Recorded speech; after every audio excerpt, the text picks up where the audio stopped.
which is divided into about 6 parts. The introduction and rationale is one. The second part of it is trying to articulate violence against women and engage the contours.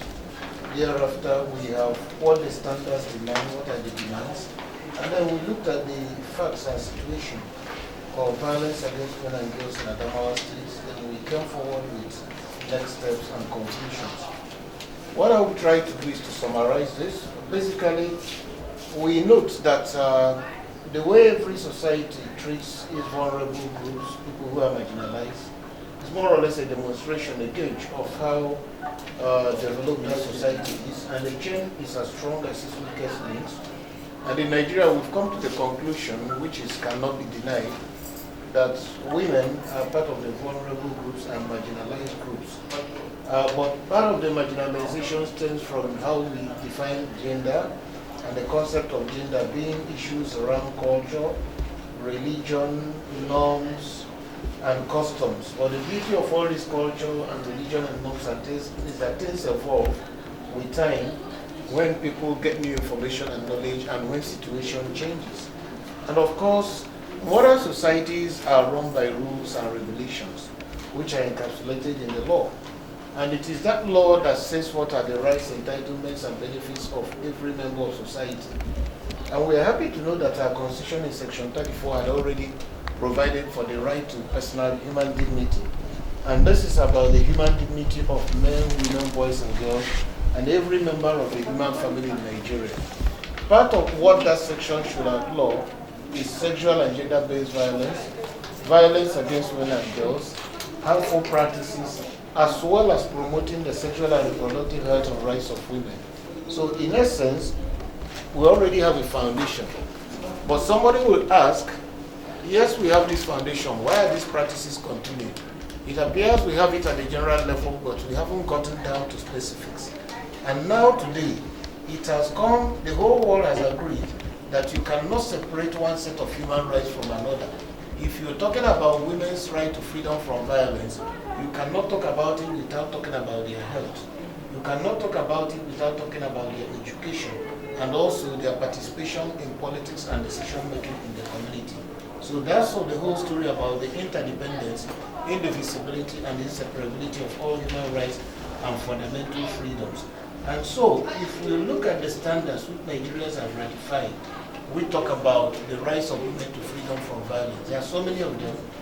We have the Convention on the Elimination of All Forms of Discrimination Against Women. We have the Protocol to the African Charter on Human and People's Rights on the rights of women in Africa. We also have quite a number of them, which we call the Maputo Protocol. They have defined issues of violence against women to include physical violence, to include psychological, emotional violence, and even economic violence, because it's not only when somebody is beaten up physically that you can talk about violence. There is even structural violence, which goes to the root and is the foundation of all other forms of violence.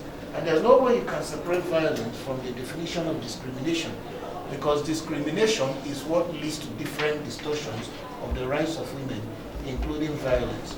Now, if we move from here, what would these standards we review demand? They demand that since Nigeria is a federation, and the federal government has signed up to these treaties, that these treaties have to be implemented at the state level by each and every state of the federation. We cannot plead our domestic law in our state. We cannot plead our culture as a basis for us to refuse to do what we are supposed to do. Particularly in Sustainable Development Goals 5, it talks about ending all forms of discrimination, ending all forms of violence against women. And so that is the expectation, that the state has to enact a law that specifically prohibits this violence. That when you are budgeting, you have to make specific allocations to end violence and discrimination against women. And the state also has to stop third parties who violate women's rights from doing this, as well as not doing anything to deny already entrenched rights. So what is the scenario and situation in Adamawa State, which is leading us to talk about these things at this level? It is that we have seen, even from the report we compiled, that enrollment and completion rates for primary, junior secondary, and senior secondary, as well as tertiary education in Adamawa State that Adama State is falling below the national average. We've also seen that, like in other states of the Federation, there are instances of physical, sexual, and domestic violence. It's been reported in Adama State. Early marriage and teenage motherhood is also prevalent in this state, which is verified by the multiple indicators cluster survey, as well as the National Demographic and Health Survey. So we have issues around the access of the girl child to education. We have issues about relating to health, poverty, and then we note that the proportion of women who have been able to access antenatal care services from skilled health personnel in proper hospitals and maternities may not be where it's supposed to be. The maternal mortality figures are quite on the high side, 848 per 100,000, as against the national average of 576 per 100,000. So in the circumstances, with these poor indicators, we think two critical things need to be done. The first is the full implementation of the Compulsory Free Universal Basic Education Act. That act has been there, and the federal government set up UBEC. And even you find that states have a lot of money there which they have not accessed. And this is relevant so that all boys and girls will have access to and attend basic education. Because education, apart from being a right in itself, is also an empowerment. Because with education, people will get life skills, people who can be employable, people can set up employment for themselves. It will reduce poverty, as well as empower people when they are victimized or when violence is perpetrated against them, to be able to assert, claim, and defend their rights. The second one is the core, which is the need to enact a violence against persons prohibition law in Adama State. I'm on the last page, and we've noted the beauty of VAWG, that it has sought to expand and redefine a lot of issues on violence against women.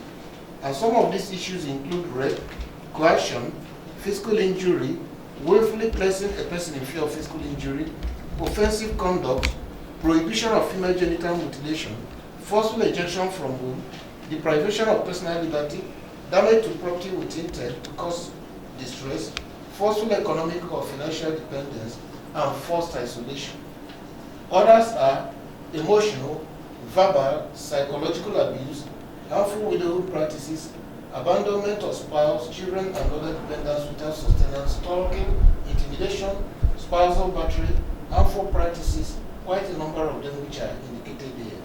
Well, what brings us here today is that nobody can achieve these kinds of lofty ideas of bringing this law into reality alone. That all stakeholders need to be on board, and we've identified them to include traditional and religious institutions, civil society organizations, including women's rights groups, the media, non-governmental organizations, political parties, as well as those in the executive, in ministries, departments, and agencies, especially the Ministry of Women Affairs and Ministry of Justice. And thank God we are today in the Ministry of Women Affairs. And we are seeking your collaboration, and more or less, because this should be revolving around the key work you do, to come out strongly to advocate for the Adama State House of Assembly to enact this bill into law, which you understand is at the second reading, and for His Excellency to also sign that bill and grant access to it so that it becomes part of the laws of Adama State. So that's what brings us here. Our good selves and the people with us here is to see what we can put us together to do jointly to make sure that this dream of having VAWG become law in Adama State becomes a reality. So thank you, and I shall feel